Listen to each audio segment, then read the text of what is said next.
Hey guys, and welcome back for another tutorial. Today I'm going to be showing you how to make these triangle key fob zipper pouches.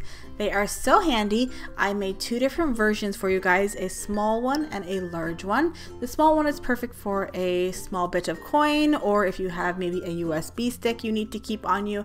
The larger one is great for those hand sanitizer bottles, maybe some tissues or chapstick, especially around the cold weather season, which it is upon us. I will have a PDF download for you over at the blog post. You can get that link in the description box below, as well as the information icon. So these are the two key fob hardware that I have.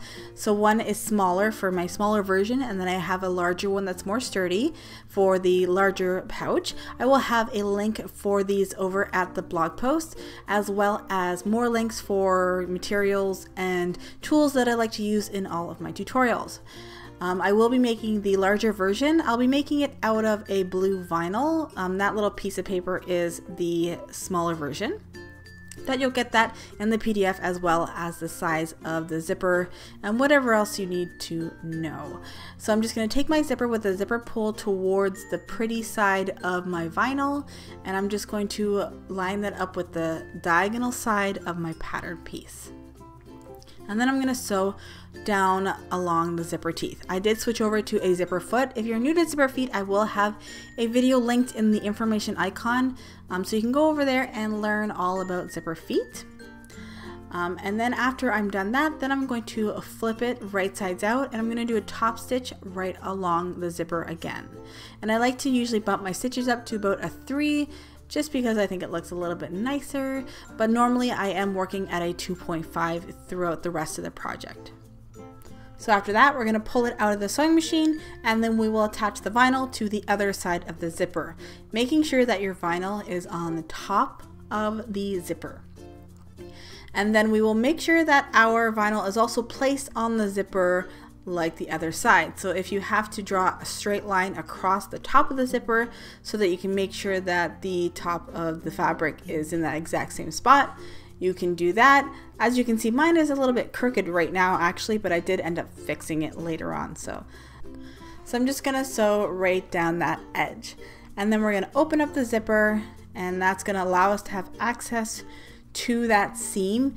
And then we're gonna do a top stitch. And this is why I like to have a larger zipper. It just helps give you a little bit more wiggle room to be able to get the project under your presser foot.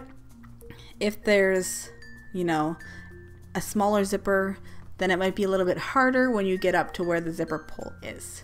So again, I bump my machine back up to a 3 stitch length, and I do it about 1/8 of an inch away from that edge. So as you can see, if I didn't have that extra little wiggle room, it would be a little bit more tricky when you get up to that zipper. So now I'm going to turn the project right side out, and I'm just going to do a little test run. Make sure that it looks good. Make sure our key fob hardware fits on the top, and make sure that it is somewhat symmetrical. I mean, it might not be perfect. It just depends on your seam allowances. I am working with a 1/4 of an inch seam allowance, so it might not be perfect at the bottom. If it isn't perfect, it's fine. You can just cut away any imperfections. You just want to make sure that your zipper is lined up right down the center. So now I'm just going to take some clips, and I'm going to just use those clips to help keep the project nice and flat. And as you can see, it isn't perfect. The bottom of my triangle does not look amazing, but I'm just gonna sew a 1/4 of an inch seam allowance right across that, and no one's gonna know. So I'm just gonna again switch over to my regular presser foot, and I'll go right over that. I do it a little bit more, like I do a little bit extra tacking over top of that zipper, and then I'll just cut off that excess, and it will look perfect again. See, it's fine. So if you want to have a flat pouch like the little one that I made, then you just stop here and go on to the step after this. If you want to make it a little bit of a box bottom like I did, then we're just going to press the corners down, lining up that seam with the center. And I'm just going to put a clip in it, and I'll do that for both sides. I didn't mark my seam allowance, since it's just such a small little triangle. So I just chose a spot on my machine and did it about I'd say like a half-inch seam allowance, and I did that a bunch of times. I went back and forth about 3 times just to make sure that is nice and strong, and doing it on both sides. So of course, if you want to have it boxed out more, then you would just increase your seam allowance basically to make a larger seam, and then your box bottom would be larger. And then I just snip off those little triangle corners because we don't need those. So now I'm just going to do up the pouch, and I'll bring the zipper a little bit down just so that I can snip off those excess zipper tails. If the top isn't, of course, perfectly level, you can snip off some of the extra fabric too, just to make sure that's nice and level. And now I will place my key fob hardware. And there are 2 little holes on the back of it, which is where the little teeth are, so make sure those are in the back of it.